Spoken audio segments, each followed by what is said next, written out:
आशीष study में आपका स्वागत है। आज हम रोशनी यानी प्रकाश के पीछे की साइंस को समझने की कोशिश करेंगे। हमारे पास एक कमाल की विजुअल गाइड है, द इल्यूमिनेटेड कंपेंडियम। इसमें तस्वीरों और छोटे-छोटे नोट्स के जरिए प्रकाश की दुनिया के राज खोले गए हैं। और आज हमारा मिशन है कि इसके हर एक पहलू को इतनी सरल भाषा में समझें कि लगे जैसे हम कोई लाइव क्लास अटेंड कर रहे हैं। तो चलिए शुरू करते हैं। सबसे पहला और मुझे लगता है सबसे बड़ा सवाल, आखिर ये प्रकाश है क्या? मतलब ये हर जगह है, सूरज से आता है, हमारे फोन की स्क्रीन से निकलता है, लेकिन असल में ये चीज क्या है? ये सवाल ही सच कहूं तो पूरी मॉडर्न फिजिक्स की नींव है। अगर इस गाइड के हिसाब से देखें तो प्रकाश की दो सबसे बुनियादी पहचान है। पहली, ये एक विद्युत चुंबकीय तरंग है, मतलब एक इलेक्ट्रोमैग्नेटिक वेव। और दूसरी जो बहुत जरूरी है कि ये हमेशा एक सीधी रेखा में यात्रा करता है। अच्छा। सुनने में ये बहुत बेसिक लगता है, लेकिन प्रकाश के सारे कमाल के करतब इन्हीं दो बातों से जुड़े हुए हैं। ठीक है, विद्युत चुंबकीय तरंग और सीधी रेखा। लेकिन ये तरंग या वेव किस तरह की है? जैसे पानी में पत्थर फेंकने पर लहरें बनती हैं, क्या ये वैसी ही है? और इसे चलने के लिए हवा, पानी जैसी किसी चीज की जरूरत पड़ती है क्या? बेहतरीन सवाल। यहीं से चीजें दिलचस्प होनी शुरू होती हैं।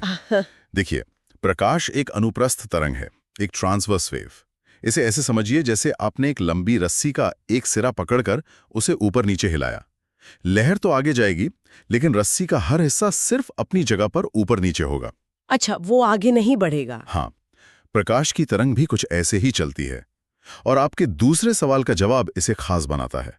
इसे चलने के लिए किसी भी माध्यम की जरूरत नहीं है। किसी भी माध्यम की नहीं? जी नहीं, ये आवाज की तरह नहीं है जिसे हवा चाहिए।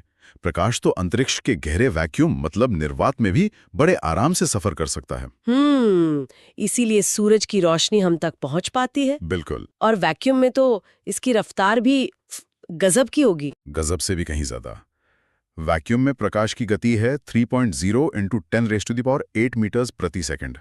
3 लाख किलोमीटर एक सेकंड में? हाँ, ये सिर्फ एक नंबर नहीं है, ये ब्रह्मांड की स्पीड लिमिट है। आइंस्टीन के मुताबिक इससे तेज कुछ भी कभी भी नहीं चल सकता। वाह, ये सोचना भी मुश्किल है। ठीक है, तो प्रकाश वैक्यूम में सबसे तेज है, लेकिन जब ये उस खालीपन से निकलकर हमारी दुनिया में आता है, जैसे हवा में, पानी में या कांच के किसी टुकड़े में, तब क्या होता है? क्या इसकी रफ्तार उतनी ही रहती है? नहीं, और यहीं पर प्रकाश का एक और दिलचस्प व्यवहार सामने आता है। जैसे ही प्रकाश किसी सघन माध्यम में घुसता है, जैसे पानी या कांच, वो धीमा हो जाता है। धीमा हो जाता है? हाँ, उसकी रफ्तार कम हो जाती है। और रफ्तार के साथ साथ उसकी तरंग दैर्घ्य मतलब वेवलेंथ वो भी कम हो जाती है। एक मिनट, अगर उसकी रफ्तार और तरंग की लंबाई दोनों बदल रही हैं, तो क्या उसका रंग भी बदल जाता है? मतलब कोई ऐसी चीज है जो उसकी असली पहचान को बनाए रखती है? जो कभी नहीं बदलती, चाहे प्रकाश हवा में हो, पानी में हो या हीरे में, वो है उसकी आवृत्ति मतलब फ्रीक्वेंसी। आवृत्ति? हाँ, आवृत्ति का मतलब है कि एक सेकंड में प्रकाश की कितनी लहरें एक जगह से गुजर रही हैं। यही आवृत्ति है जो हमारी आंखों और दिमाग को बताती है कि प्रकाश का रंग लाल है, हरा है या नीला। ये प्रकाश का फिंगरप्रिंट है जो कभी नहीं बदलता। अच्छा, तो फ्रीक्वेंसी की वजह से रंग वही रहता है, लेकिन रफ्तार बदलने का असल दुनिया में क्या नतीजा दिखता है हमें? इसका सबसे आम नतीजा है अपवर्तन, रिफ्रैक्शन, मतलब प्रकाश का मुड़ना। मुड़ना? हाँ, जब प्रकाश एक एंगल पर एक माध्यम से दूसरे में जाता है तो रफ्तार में बदलाव की वजह से वो थोड़ा सा मुड़ जाता है। इसका क्लासिक उदाहरण तो सबने देखा है, पानी के ग्लास में रखी पेंसिल का मुड़ा हुआ दिखना। हाँ, वो तो है। या फिर सोचिए, अगर आप नदी किनारे खड़े होकर मछली को भाले से पकड़ना चाहें तो आपको मछली जहां दिख रही है वहां नहीं, बल्कि उससे थोड़ा नीचे निशाना लगाना होगा। अच्छा, क्योंकि रोशनी मुड़ चुकी है। बिल्कुल, रोशनी मुड़ चुकी है और मछली की असली जगह धोखा दे रही है। ये तो बहुत बढ़िया उदाहरण है। अब रंगों पर ही आते हैं। हम लाल, हरा, नीला ये सब रंग देखते हैं। हमारी गाइड इस बारे में क्या बताती है? हमारी आंखें जिस प्रकाश को देख सकती हैं उसे दृश्य प्रकाश या विजिबल लाइट कहते हैं। और यह पूरे इलेक्ट्रोमैग्नेटिक स्पेक्ट्रम का एक बहुत ही छोटा सा हिस्सा है।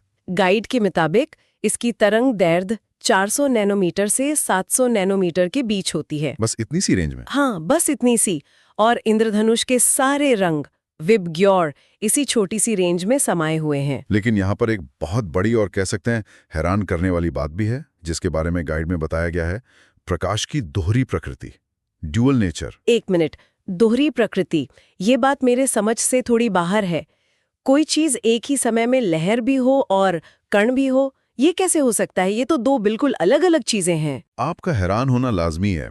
20वीं सदी के सबसे बड़े वैज्ञानिक भी इसी सवाल पर हैरान थे। इसका मतलब यही है कि प्रकाश एक गिरगिट की तरह है। जब आप उसे एक तरह से देखते हैं तो वो तरंग, वेव जैसा व्यवहार करता है, फैलता है, मुड़ता है। लेकिन जब आप उसे किसी और तरह से मापने की कोशिश करते हैं तो वो ऊर्जा के छोटे छोटे पैकेट या कण, पार्टिकल जैसा व्यवहार करता है। वाह! इस एक विचार ने फिजिक्स की पूरी दुनिया को हिलाकर रख दिया था। इसने हमें क्वांटम मैकेनिक्स की दहलीज पर ला खड़ा कर दिया। तो जब ये कण के रूप में होता है तब उसे क्या कहते हैं? उस कण को फोटॉन कहते हैं। हर फोटॉन ऊर्जा का एक छोटा सा बंडल है। ये विचार सबसे पहले आइंस्टाइन ने दिया था और इसी के लिए उन्हें नोबेल पुरस्कार मिला था। अच्छा, रिलेटिविटी के लिए नहीं? नहीं, इसी के लिए। तो हाँ, प्रकाश एक ही समय में लहर भी है और कण भी। उसकी पहचान इस पर निर्भर करती है कि हम उसे देख कैसे रहे हैं। ये तो दिमाग चकरा देने वाली बात है। ठीक है, तो प्रकाश सीधी रेखा में चलता है, मुड़ता है, रंगों में बनता है। इसके अलावा कुछ और गुण हैं, जैसे छाया का बनना या इंद्रधनुष का बनना। ये कैसे काम करते हैं? ये सब प्रकाश के इन्हीं मूल गुणों के नतीजे हैं।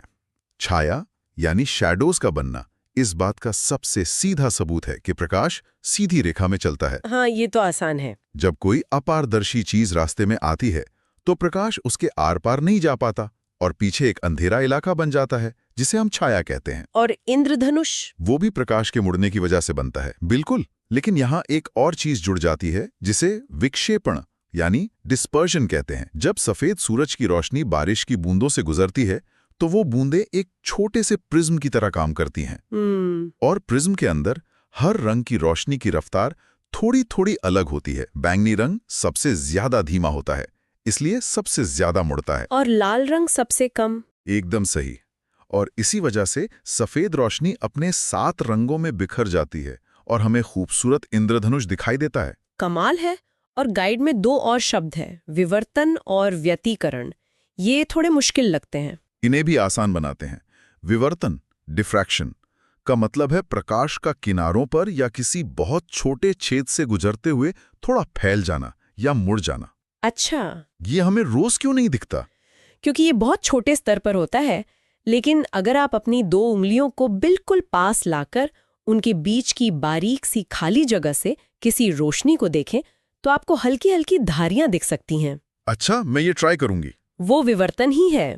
और व्यतिकरण?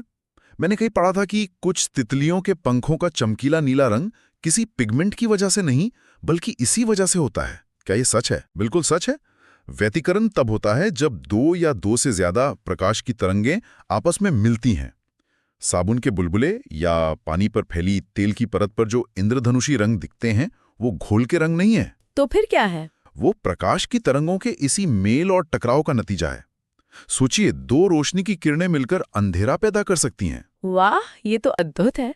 चलिए अब एक छोटा सा फटाफट वाला क्विज हो जाए, देखते हैं कितना याद रहा। हाँ, क्यों नहीं, जरूर। ठीक है, पहला सवाल, वैक्यूम में प्रकाश की गति क्या है?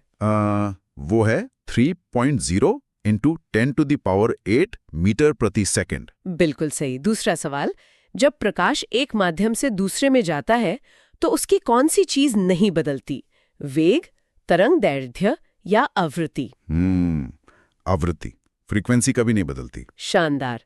तीसरा सवाल, प्रकाश के कण रूप को क्या कहते हैं? फोटॉन। बहुत बढ़िया। और आखिरी सवाल, सफेद प्रकाश का अपने रंगों में टूटने की प्रक्रिया क्या कहलाती है? उसे कहते हैं विक्षेपण या डिस्पर्जन। कमाल, सारी जवाब सही। तो इसका कुल मतलब क्या है? आज हमने देखा कि प्रकाश सिर्फ रोशनी नहीं है, ये एक विद्युत चुंबकीय तरंग है जो अविश्वसनीय गति से सीधी रेखा में चलती है। इसकी एक दोहरी प्रकृति है। ये कण भी है और तरंग भी। सही कहा।